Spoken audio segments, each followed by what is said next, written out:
Hii ni TV47.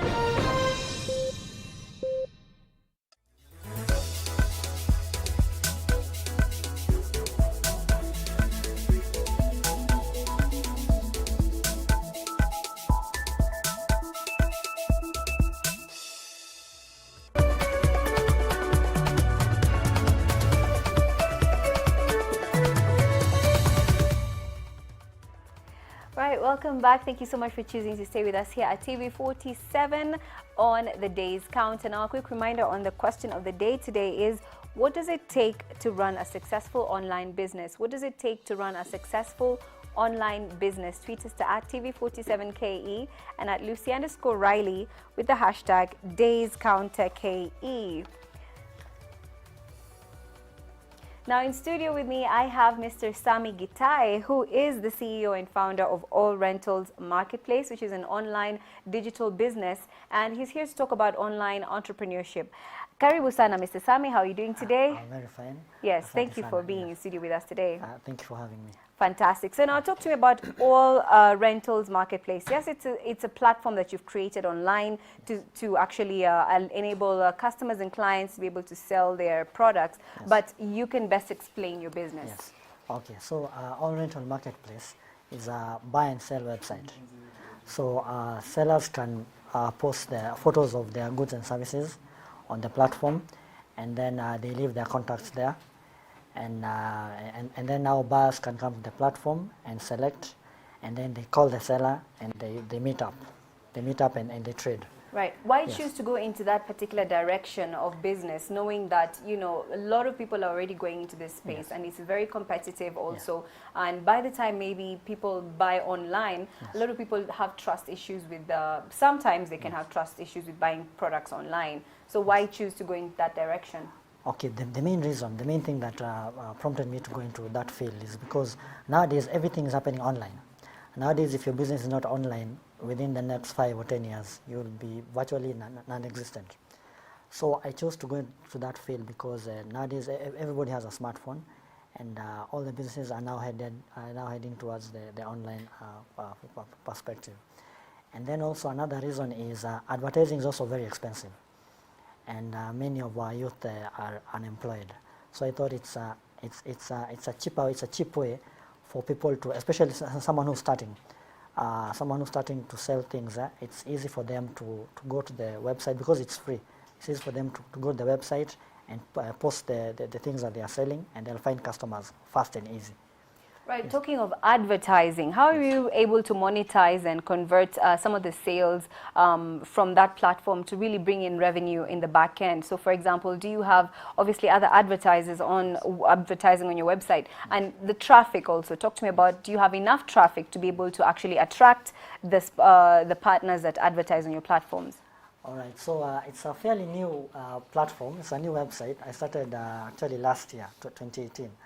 So it's 1 year down the line. So it's slowly growing. From the time I started with like 100 users. Now we have close to 1,000 users. Okay. So the traffic is growing slowly. And the other question you asked about was it trust issues? Yes. Exactly, yes. Trust. Now now with trust issues, the internet is a good thing and a bad thing also. It's a good thing because it connects people, and then also now, with the bad thing is you cannot eliminate 100% fraudsters. They'll always be there. But we've put measures in place to try and make sure that the businesses are genuine. For example, what kind of measures? Yeah. Yes. For example, when a seller puts their products online, the first thing we do, we verify them. We verify the email address and their telephone number. If the business is somewhere that you can go and visit, we actually go and visit it. For example, if it is in Nairobi. If it is somewhere far off, it is not possible to verify all of them. But the thing that we've done, we've put a report button, whereby if a customer notices that there is something fishy about the business, they will report, and they'll just send a short message and explain what happened.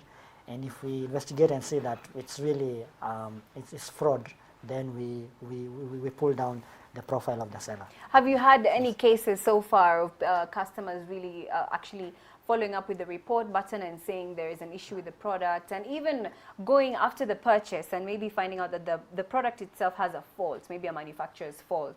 Now, how do you go about it now to return the product and try and get it to be easier for the customer who's bought it and also for those who are selling? So far, we are fortunate. We haven't received any cases of fraud for now, and we hope that we don't. But in case we do, you know, we'll just use the normal channels. First of all, we'll investigate. If it's something genuine, we'll close down the profile of the seller, and sometimes, we may even involve the police. All right, and are you able to refund the money for the customer, for example? Unfortunately, we are not able because we are like in the middle. So we only provide the platform, and then now the seller and the buyer need to meet somewhere and then agree.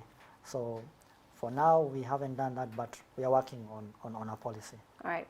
So now, because this is a space where a lot of people might be thinking of going into, and of course you're shedding more light in this direction, tell me about, especially when it comes to the time it takes to deliver the product to the customer. I'll give you a personal example. I actually recently came across a new online platform where they were selling products, and I ordered for those goods online, and I'm still waiting. It's been about a month and a half now, and they are following up each month. They tell me it's coming next month. So I'm soon going to start applying for a refund, and so I don't know how to go about, like, you know, what is really what could be the holdup, or what happens when it comes to online businesses delivering the product in good time and ensuring that the customer is satisfied and pleased.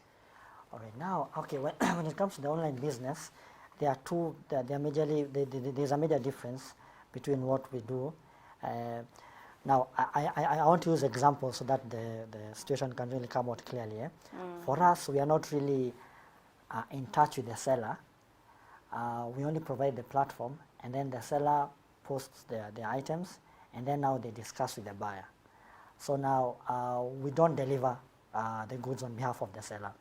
However, we verify the seller to make sure that it's a genuine business, and then now they will now speak, you know, the seller and the buyer. Yeah? However, later we might now, when the company grows, we will think of delivering goods to people, and we'll start with a few sellers who we worked with for a while.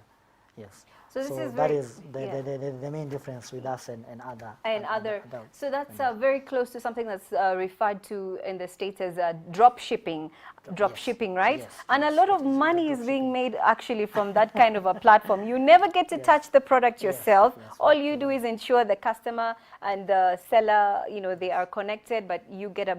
So tell me now on the back end, what is the profit, or what is the return on investment now that you are, you know, in the middle just taking a share, and then what is the profit margin? So now there are two ways we make money. When a seller uploads items on the website, it is free for them. However, as more sellers apply, or as more sellers post items, it is like you see in Facebook there's a timeline. If you put a story, after some time it goes down, and then the story that is latest will always be at the top. Yes. So now we encourage sellers, if they want their items to be always at the top, now they will have to pay. Now if they pay now, the items will always be visible on the front page. But as long as it is free, you know, then it will be how can I put it? The seller who posts the items recently is the one that will be seen. Okay, so that's one way we make money. The second way we make money, we use third-party advertisers like Google. Right. Yes. Yeah. So Google will put their advertisements on our website, and then they'll pay us. What's the most difficult thing about being in that space right now? Being in that space is marketing, because now my website, it's now near, and not very many people know about it. So the biggest challenge you have is marketing, making people know about the website. Because now if more people know about it, then it means there's more traffic. More people visit the website, and then now there'll be more advertisements and more revenue. So I think that the biggest thing is marketing. What would you say is the cost of setting up this kind of a business? For a base, okay, it depends. With websites, it depends on the quality of the website. For a basic website, you can start anywhere from 30,000, yeah, depending on the person who is doing it for you. And then if you want a better website, you now have to add more money. But I think for someone who's starting, between 30 and 100,000 should be okay, and even to advertise and all that. A budget like 100, yeah, for something good. Although you can start small and then now grow with time. Yes. All right. I mean, this topic is very broad, and of course, on the next time when we invite you, we'll be going into more depth and detail, perhaps on matters pertaining to regulation, especially in the country, and so on and so forth. But perhaps you can just give us a takeaway, a take-home regarding this particular business and going into this space as we actually end the show.